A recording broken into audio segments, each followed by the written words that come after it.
আমি কিন্তু এখানে সবার ছোট, যদি কিছু কথা বলবো এখানে ক্ষমা দৃষ্টিতে সবাই আমাকে দেখবে, কারণ আমি এভাবে কখনো কথা বলি নাই। তাই আগে সবার কাছ থেকে ক্ষমা দৃষ্টিতে যেন আমার কথাগুলো নেওয়া হয়। আমি জানি সর্বপ্রথম 8 তারিখ ছিল, 8ই জুলাই। আমার নানা ভাগ্যবশত অসুস্থ হয়ে ঢাকা মেডিকেল ভর্তি। ওখান থেকে আমি বের হয়েছিলাম। ওখান থেকে আমি চাংখারপোল মোড়ে আসছি। ওখানে দেখি কি যে ঢাকা বিশ্ববিদ্যালয় থেকে কয়েকজন সিনিয়র ভাইয়ারা দেখে ওখানে বসে বসে আন্দোলন করতেছে। কিন্তু বিষয়টা হচ্ছে কি, সাইড থেকে অনেকজন বলতেছে ফালতু বিষয় নিয়ে এখানে ঝামেলা করতেছে, রাস্তা কি জানি করে। তো আমি ওখান থেকে বললাম, আপনার ছেলে মেয়ে আছে বাসায়, পড়াশোনা করে? উনি বললে হ্যাঁ পড়াশোনা করে। আমি বলি যে আপনার ছেলেকে পড়াশোনা করাচ্ছেন, চাকরির প্রয়োজন আছে? উনি বলল আছে। আমি বলছি তাহলে কোটার দিকে না ঠেলে আপনি আপনার যেটা সত্য কথা ওটা নিয়ে কথা বলেন। ওখান থেকে সর্বপ্রথম আমার সাথে সাকিবুল রনি ভাই, ওনার সাথে পরিচয় হয়েছে। অনেক কথা আমি বলতে চাই, কারণ ওনার উল্লেখ করার প্রয়োজন ওনার নামটা। সর্বপ্রথম ওনার সাথে আমি আন্দোলনটা শুরু করছিলাম। ওখান থেকে আমার নাম দেওয়া হয়েছিল অগ্নিকন্যা, যে চাংখারপোলের অগ্নিকন্যা। এখন আমার পরিণামে চিনা হয় ওখানে। ওখান থেকে কয়েকদিন গেল, আমি মাঝখানে 1 থেকে 2 দিন গ্যাপ পড়ছে। লাস্ট ছিল যে 14 তারিখ রাতে রাজাকার বলে আমাদের যে জঘন্য একটা গালি দেওয়া হয়, আসলে এটা কিন্তু গালি, অন্য কোনো ভাষা না। যে গালিটা দেওয়া হয়েছে ওই দিন রাতে আমি অনেকবার চেষ্টা করছি যে বাসা থেকে বের হবো। হল থেকে সবাই বের হচ্ছে, আমি স্কুলের একজন শিক্ষার্থী। অনেকে আমাকে বলছে যে তুমি একজন স্কুল শিক্ষার্থী, তোমার ওখানে প্রয়োজন কি? আমার হয়তো বা প্রয়োজন নেই, আমার সিনিয়র আপু ভাইয়াদের প্রয়োজন আছে। ওনারা চাকরি পাচ্ছেন না, বেকারত্বটা বাড়তেছে আমাদের দেশে। 14 তারিখ রাতে আপুকে অনেক চেষ্টা করছি, বের হতে দেয়নি। কিন্তু আমি 15 তারিখ থেকে আমি মিথ্যা কথা বলে বের হয়েছি ওখান থেকে, যে ফ্রেন্ডের বাসায় যাচ্ছি। আমার পার্শ্ববর্তীতে আমার ফ্রেন্ডের বাসা। বাট আমি ওখানে না গিয়ে বাসা থেকে বের হয়ে আমি ভাইয়াকে কল দিলাম, ভাই আপনি কোথায়? ভাইয়া বলতেছে বাসায়। আমি বলছি ভাইয়া আজকে তো প্রোগ্রাম আছে। ভাইয়া বলতেছে না, তোমাকে আমি নেওয়া যাবে না, তুমি ছোট মানুষ, ঝামেলা হতে পারে। আমাকে অনেক বুঝাইছে, প্রায় 1 ঘন্টা ধরে বুঝাইছে। আমি বলছি না আমি যাবই। তো ওখান থেকে গেলাম, আমি টিএসসিতে গেলাম ভাইয়ের সাথে।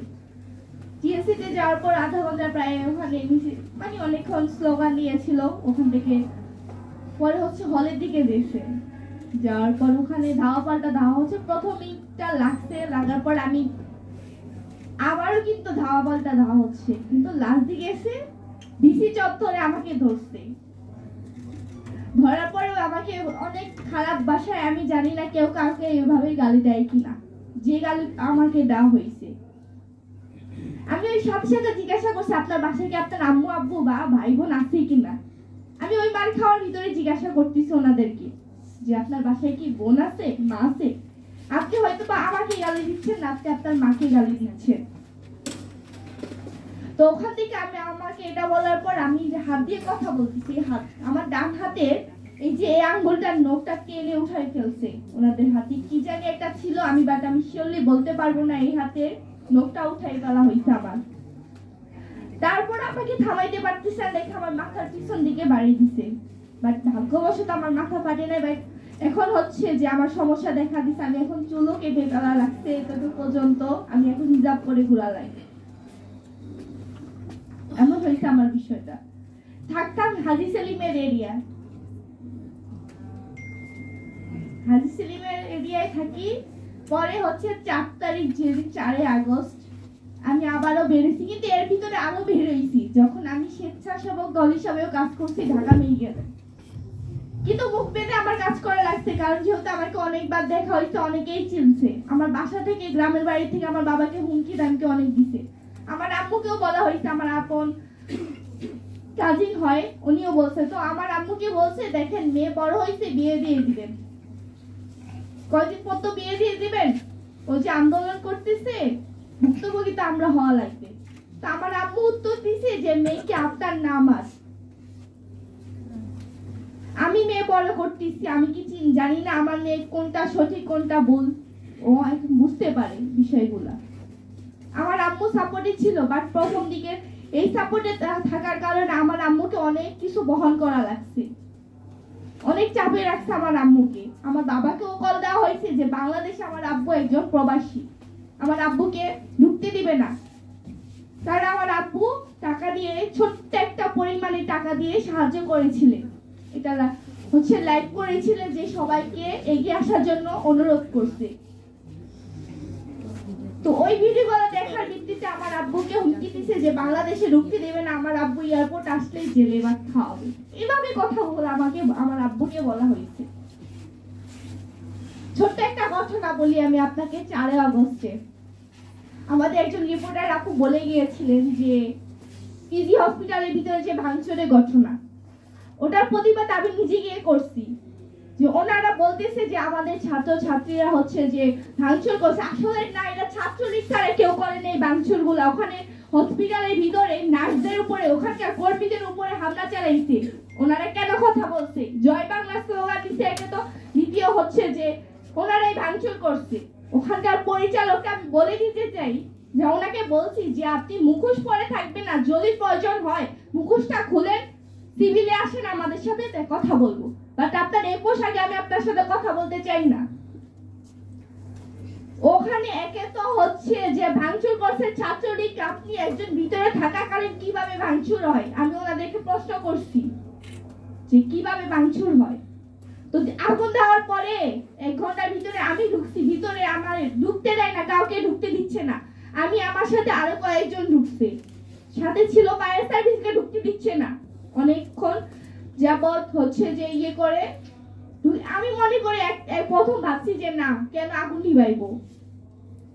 পরে বললাম না, এখান থেকে তো পার্শ্ববর্তী হসপিটাল, মাঝখানে আপনার হচ্ছে পার্কিং এরিয়া, ওখান থেকে হয়তো বা সাইডেও যেতে পারে। তো আমি ভিতরে গেলাম, অনেকক্ষণ যাবত কাজ করছি ওনাদের সাথে। কাজ করার পর আমি ওখানে আহত হই। আমাকে বলে চিকিৎসা দিবে না। 15 তারিখ আমার সাথে সেম কাজ করছে বাউরিয়ার হসপিটাল, যখন আমাকে সর্বপ্রথম ওখানে নিয়ে গেছে। বলতেছে ও তো মারামারি করে আসছে, ওখানে চিকিৎসা দেওয়া হবে না। ওখান থেকে আমাকে মগবাজারে নেওয়া হয়েছে। এখন আসি যে আমি জানি না আমার কথাগুলো এখানে বলা ঠিক হবে কিনা। নারীরা কোথায় গেল? নারীরা আসলে কোথাও যায়নি, নারীরা কোথাও যায়নি। যতবার প্রতিবাদের কথা আসবে, আমরা নারীরা ততবারে প্রকাশ্যে আসবো।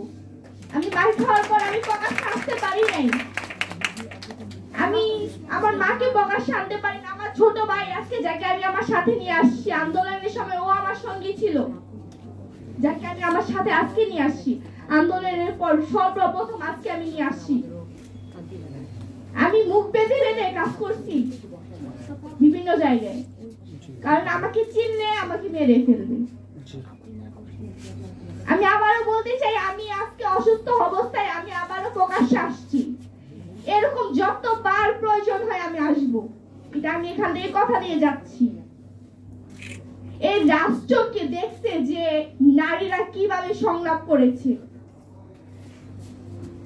কিভাবে টিয়ারশেল, রাবার বুলেট, অনেক কিছুর সামনে সম্মুখীন হওয়া লাগছে নারীদেরকে। নারীরা জানে কিভাবে প্রতিবাদ করতে হয়। এখন আমি আরেকটা কথা বলতে চাই। আমি জানি যে আমার কথাগুলো এখানে বলা উচিত না, তারপর আমি বলতে চাই, আপনি যদি একটা শোপিসের দোকান দিন, স্বাভাবিক, আমি একটা দোকান দিয়েছি। আমরা বাঙালি, আমরা তো অনেক ধরনের পছন্দ করি, অনেক জিনিস পছন্দ করি, বাট একটা মানে যদি একটা জিনিস আমি একটা দোকানে রাখি, আর কিছু রাখলাম না, একটা জিনিস রাখলাম, আমার দোকানে প্রথম দিন লোক আসবে অনেক, দ্বিতীয় দিন আসবে, তৃতীয় দিন কমে যাবে। কেন জানেন? কারণ ওনারা তো বিভিন্ন জিনিস পছন্দ করেন, একটা জিনিস তো পছন্দ করেন। সেম এবার আমি কথায় আসি, আপনি যদি পুরুষ নিয়ে কাজ করেন, নারীরা কিন্তু পিছায় থাকবে না কখনো। আমি রাষ্ট্রের কাছে বলতে চাই যে রাষ্ট্র হয়তো বা ডাক দিবে না নারীকে, কিন্তু আমরা নিজেরাই আসব। যেমন আমাদের এখানে কয়েকজন ডক্টর নিজেরা এগিয়ে আসছে, আমার মতো অনেকে আছে যারা কথা বলতে চায় বাট কথা বলতে পারে না। যখন আমি লাইভে কথা বলছি তখন আমাকে আটকানো হয়েছে অনেক। তারপর আমি বলবো। রাষ্ট্র কি দেখে নাই কিভাবে নারীরা 16 বছরের ভিতর অনেক নারী আছে যারা যুদ্ধ করছে এই স্বৈরাচারের বিরুদ্ধে। অনেক নারী আছে প্রকাশ্যে আসতে পারে না, কিন্তু এখন আসতেছে, কিন্তু ওই জায়গা পাচ্ছেন। আমি রাষ্ট্রকে বলবো যে নারীদেরকে সুযোগ করে দেওয়া হোক। আপনি একজনকে সুযোগ দিবেন আরেকজনকে দিবেন এরকম না। আরেকটা কথা হচ্ছে যে আমি কয়েকদিন যাবত আমি বাসা থেকে বের হচ্ছি না, যে কিন্তু ফোনে দেখতেছি যে নির্বাচন নিয়ে কথা হচ্ছে। আসলে নির্বাচন আপনি করবেন ভালো কথা, কিন্তু কথা হচ্ছে এখানে আপনি যতদিন পর্যন্ত এই গণ অভ্যুত্থানের শহীদদের যারা খুন করেছেন, খুনি হাসিনা, তার বিচার এবং তার সঙ্গী যারা, তাদেরকে বিচার করতে হবে, আইনের আওতা আনতে হবে, ফাঁসির মঞ্চে ঝুলাতে হবে এবং আহত নিহত সবার হচ্ছে যে বহন খরচ করতে হবে। আমি আহতের কথা বলতেছি, আহত যারা যারা অনেক এখনো হসপিটালে আছে, কাটাচ্ছে, তাদের কথা বলতেছি আমি। এর ভিতরে বলতে পারেন যে আওয়ামী লীগের দালাল তো আছে। হ্যাঁ বলবে, এখন অনেকে বলবে যে আওয়ামী লীগের দালাল আছে। এখন তো দালাল ছাড়া কিছু বলবে না আমাদেরকে। আমি বলবো দেখে শুনে দেওয়া উচিত,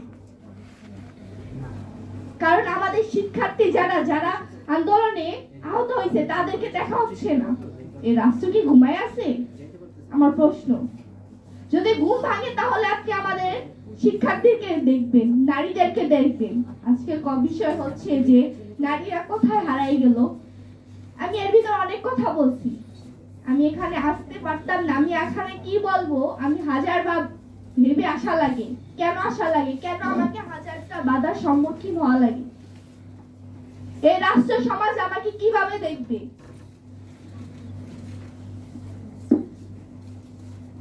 আমি চাই যে নারীদেরকে সুযোগ দেওয়া হোক। শেষ কথা আমার এটাই হবে যে নারীদেরকে সুযোগ করে দেওয়া হোক এই রাষ্ট্রে কথা বলার জন্য, কাজ করার জন্য।